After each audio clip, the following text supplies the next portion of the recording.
Hi, this is Dr. Kurt Wooler. We're here at the Defeat Autism Now conference in San Diego, and I'm here with a good friend, Don Winkelmann, who's from Phoenix, Arizona. And Dawn has a unique approach. She's a speech therapist as well as a feeding therapist. And Dawn, why don't you tell us a little bit about what is the difference between speech therapy and feeding therapy? Perfect.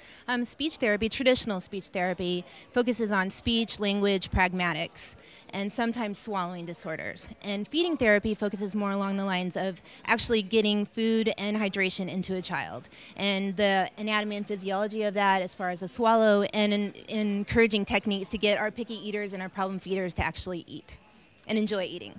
You know, one of the things that I have seen in my practice for years is parents come in with their kids doing a number of different therapies, whether it's behavioral therapy, occupational therapy, and speech therapy.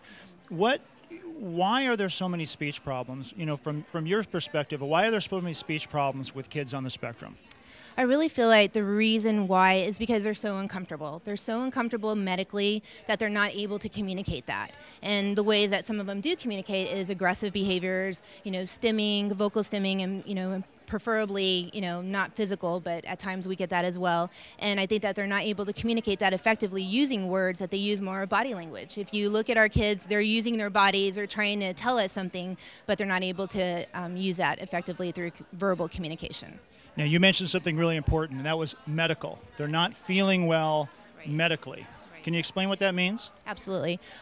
What I try to tell my families, the children that I serve, is that if your child is not here medically, I can't get them here communication-wise.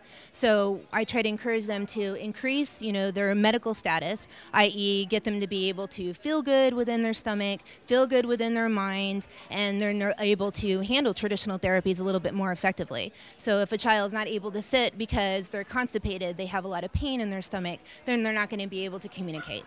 And also with feeding therapy, if they're having pain in their stomach, they're not wanting to eat. That actually feeding is a painful experience. So they want to eat things that don't cause pain, and which are usually French fries, cookies, etc.